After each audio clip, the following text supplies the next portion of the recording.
Okay, our final segment, we'll talk about how to cope with stress. So, there are two main strategies that people can adopt, and sometimes you'll kind of do a little bit of both when trying to cope with a stressor. But one way to cope with stress is what we call problem focused coping, and that's where you try to change the situation. So let's imagine that you have a tough commute to get to work or to school.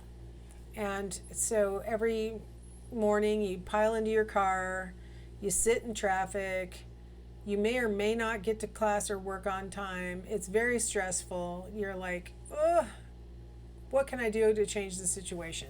So you might say to yourself, well, maybe I could move closer to work or school. That would be a problem focused coping strategy to try and figure out, like, maybe I need to move, or maybe I need a different job that's closer to where I live, or go to school closer to where I live. That would be problem focused coping. Or maybe I might say, I could take the bus. And that way, at least I'm not the one sitting in traffic worrying. I could be sitting here listening to a book on tape or something, and not, or studying, or use my time more productively while I'm on the bus, or take the train, something like that.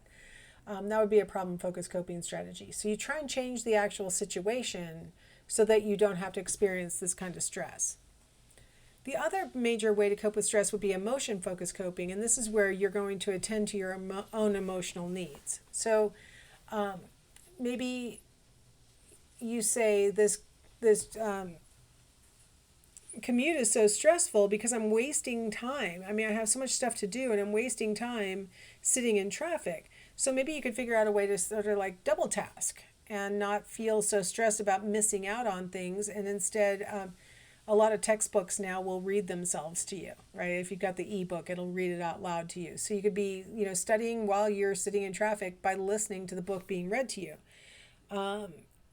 Or you could say, maybe I could use my commute time as like decompression time. I know I'm going to have X amount of minutes minimum, and I can use that as time to sort of make my transition between household and work. And so I'm going to use it to work for me. Maybe I could use it to answer emails orally, like, you could use voice to text, and you could be handling some work while you're in the car, right? Like, these are things that you can't change the fact that you're sitting in traffic, but you could change your reaction to it as far as like feeling like you've wasted time. Or maybe it's not that you're feeling like you're wasting time. Maybe it makes you super frustrated. You're just so like irritated that there are so many cars here, and these ones keep darting in front of you. And oh my gosh, that person just drove on the shoulder to get around. We all want to drive on the shoulder. What's wrong with you? Like, that's the problem. So now maybe you might want to attend to the fact that you're feeling so frustrated. And so maybe take your mind off of it. Listen to a book on tape that'll, whisk you away to another place. Listen to music that you like. Something like that. Like, take your mind off of the emotion that the situation is eliciting and substitute something else, right? Something more positive or productive. So that would be an emotion focused coping strategy. Maybe saying, I'm going to breathe through this frustration, or something like that. The key thing here is that you can't change the situation, perhaps, or you don't want to have that confrontation or that decision or whatever. So you're just going to deal with your emotions and just say, okay, let's make this so it's at least less punishing, or feels less stressful, or makes me less want to fight with it or flee from it, right? So figure out for the given situation which of those might work, or for your own personality style, right? Like, there are, in fact, differences. Women tend to be more emotion focused, and men tend to be more problem focused. People from collectivistic cultures like Asian cultures or African cultures or South American cultures tend to be more emotion focused, and people from more westernized cultures tend to be more problem focused. So you might have a predisposition to approach a problem from one of these angles, and so make sure you use that, right? Like, whatever works for you to take the power out of this situation and make it less stressful for yourself. Now, there are some factors that affect how resilient we are in the face of stress. One factor is our perception that we have control over the situation. Here's a study that they did on these poor little rats. They put them into individual boxes. Each of them has their tail going through this loop, but only the two rats on the left are actually going to get their tails shocked using that little wire. The one on the right, he's just the control. The one on the left, when he feels his tail get shocked, if he spins that wheel, it'll turn the shock off. If the one on the in the middle there, if he spins that wheel, nothing happens. He doesn't have control over the shock. The executive rat on the left, in fact, when he spins that wheel, it turns it off for him and for his neighbor in the middle. So we are calling him the subordinate rat. The subordinate rat has no control over the shock. He's completely dependent on the executive rat to spin the wheel and turn it off. What they found is that the executive rat had fewer physical manifestations of having been under stress, fewer ulcers, lower blood pressure, those kinds of things, even though they were experiencing the shock. The executive rat didn't experience the kind of stress that the subordinate rat did. The subordinate rats were much more harmed by being shocked and not being able to control it. So it wasn't the act of being shocked that was the problem, because the executive rat got shocked also. It was the feeling that the executive rat had that he could just turn it off. The subordinate rat couldn't do anything. So if you perceive that you're in control of the situation, it will be less stressful. If you feel like things are being imposed on you, and you might be in those situations sometimes, us teachers pile homework on you, your boss might demand that you come into work at a time that normally you don't have to be at work. I mean, sometimes we are out of control of what's being asked of us. We're being required. There will be mandatory overtime, these kinds of things. And so that can be much more stressful than if we get to pick. Again, I think that's what made the pandemic so stressful, is that other people were deciding whether we could leave our house. Other people were deciding whether we needed to wear a mask or we needed to get vaccinated or other kinds of things. Some of us were ordered to get vaccinated or lose our jobs. And so,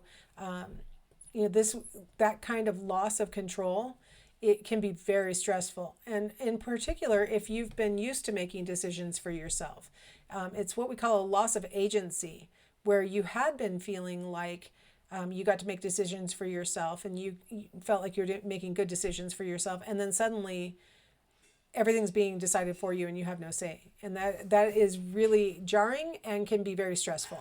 And so that manifested itself in like a lot of arguments on Facebook as people were attacking each other and all sorts of things, because what happens when you're under stress is you need to fight with something, right? And the target can't be fought with. The government doesn't care what you say. And so you argue with other people who at least are interacting with you on Facebook.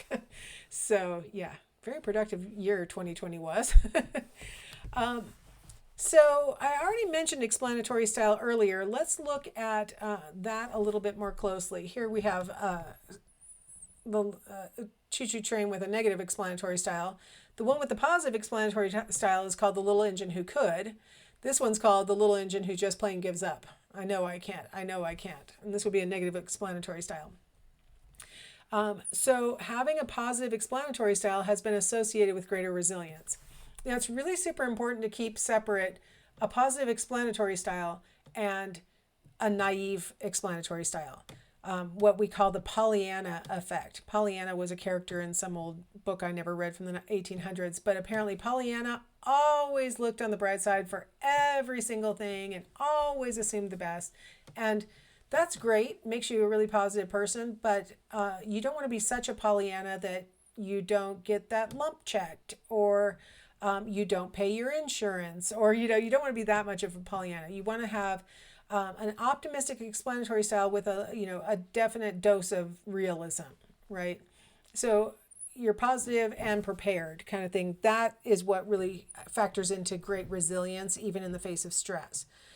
Just denying that the stressful thing is there is not a positive explanatory style. So being able to recast things into a positive spin is beneficial. Social support helps us to be more resilient. Here we have, I'm not sure which one, but one of them is going into the hospital, and here's their team, all here to support them even as they're being admitted to the hospital, right? Having social support is a great buffer against the effects of stress. Having other people who will buoy us when we're starting to maybe lapse into a negative explanatory style, who will people who will support us to feel powerful even when we feel a loss of control, right? Like that's what social support can really do for us. So it may be that you don't have the same person always being your social support. You might need to rotate through people, because a lot of times when you're experiencing stress, and especially ongoing stress, you need to be buoyed up over and over and over again. And sometimes our social support starts to go, you're getting a little needy about this. So it's great to have multiple people to go to say, gosh, I'm really feeling down today, and have them really help you to feel better. And, like that. Social support is a great buffer. The great news about the fact that emerging adults report having the greatest stress is, if we look at this chart, which is the percent who have high levels of support, the emerging adults report the highest level of social support that we're going to see in our entire lives, right? So they may have a lot of stress, but they also have a lot of social support. As we age, we feel like we get less and less social support.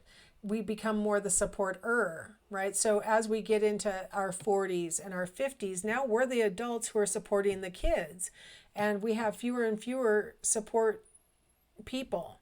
I'm thinking about the fact that just a couple of weeks ago, my father-in-law died, and my oldest brother-in-law is now the patriarch of the family. I mean, honestly, he's the oldest one, and he's like 16 years older than my husband, so it's a large family. And so he literally has what could be a son, here in the form of a brother. He's the oldest male member of the family, and it's kind of hitting him. He's kind of like, holy cow, I'm the oldest, I'm the patriarch. Oh, wow. And I know my sister-in-law went through that when her mom died. I'm the matriarch. What the heck, right? As you get older, you start losing like the older generation who you had been turning to for social support, advice, those kinds of things, and you start to become that person, and it can be kind of stressful. So what we're seeing across the lifespan in this graph is lower levels of social support as we get older. So how can we manage stress? Aerobic exercise is great for managing stress, and it's really kind of, when I tell you this, you'll be like, oh my gosh, that makes so much sense. If you think about that adaptation response that I was talking about, that you have about 20 minutes of being able to cope with a stressor, and then you reach exhaustion. Well, your body expects you to sort of fight or literally flee from the stressor.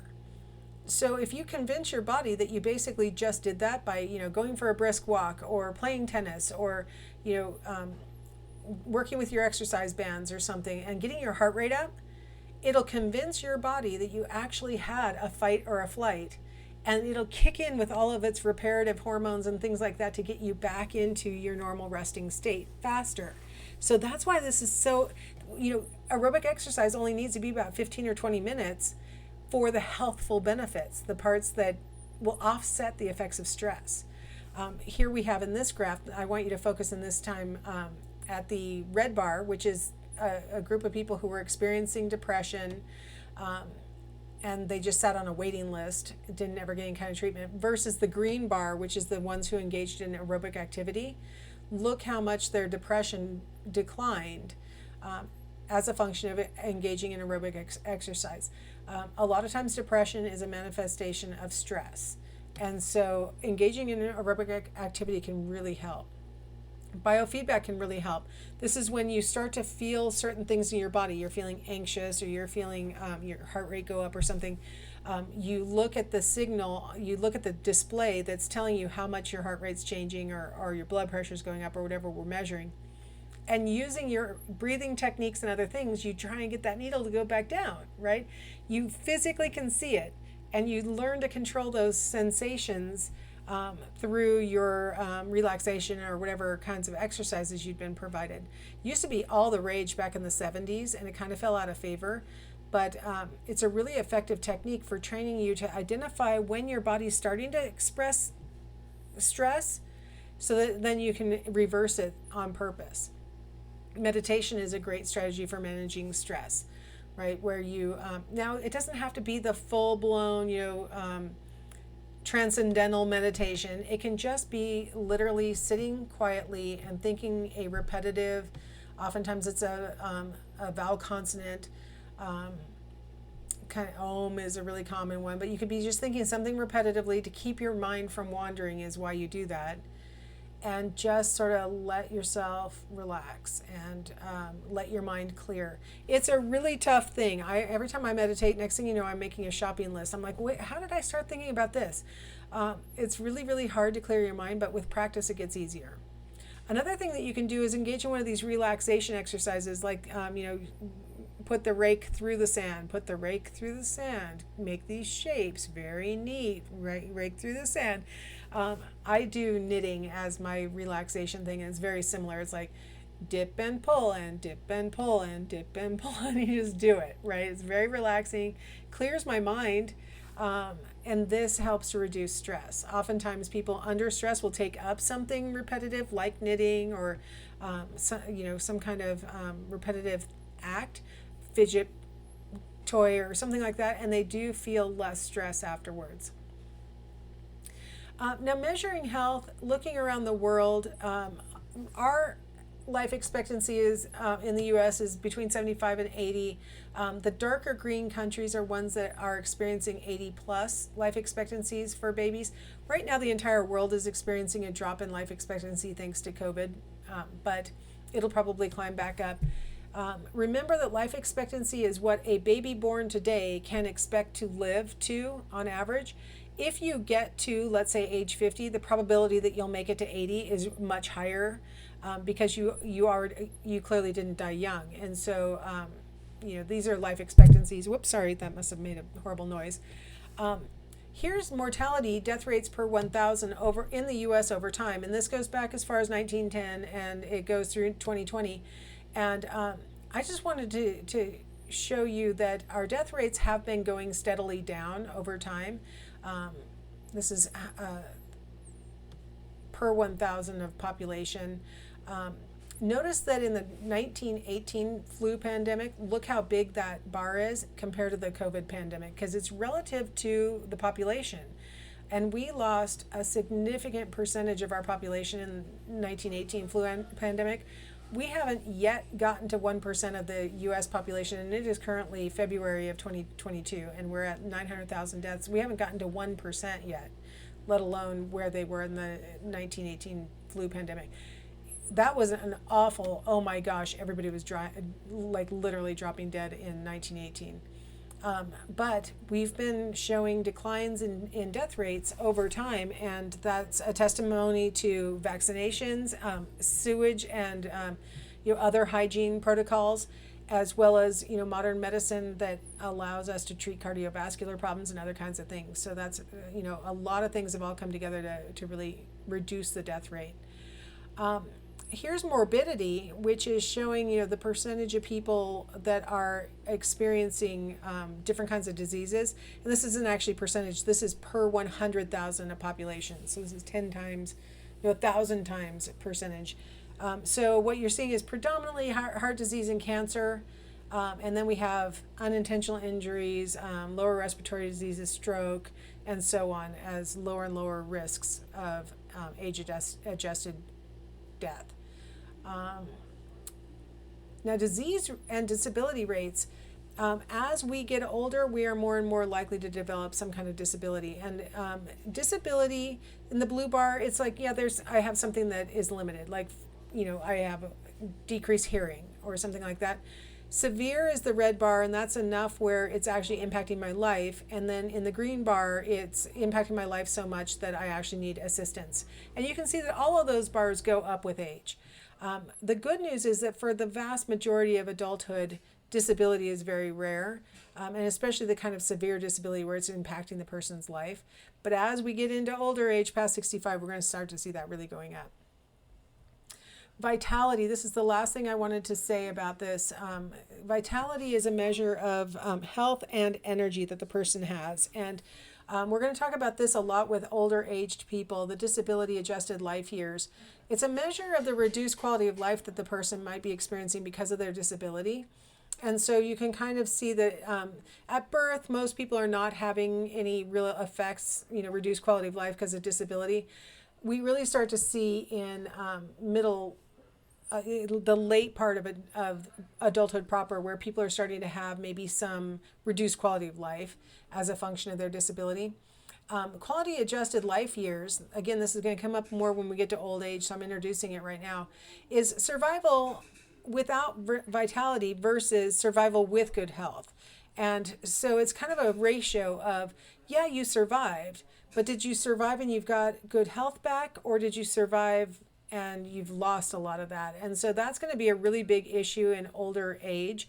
For the vast majority of people in adulthood, they're not experiencing much of the loss of vitality, even if they've had some kind of illness, like even cancer or something like that. If you're a younger adult, between 25 and 65, the likelihood is that you'll bounce back and you'll be back to good health. But if you're 65 or older, now we may be starting to see some really, qualities kind of effects. So we'll talk about these issues more when we get to the biosocial chapter in old age. All right, good enough for now. I will see you in the cognitive chapter for adulthood next.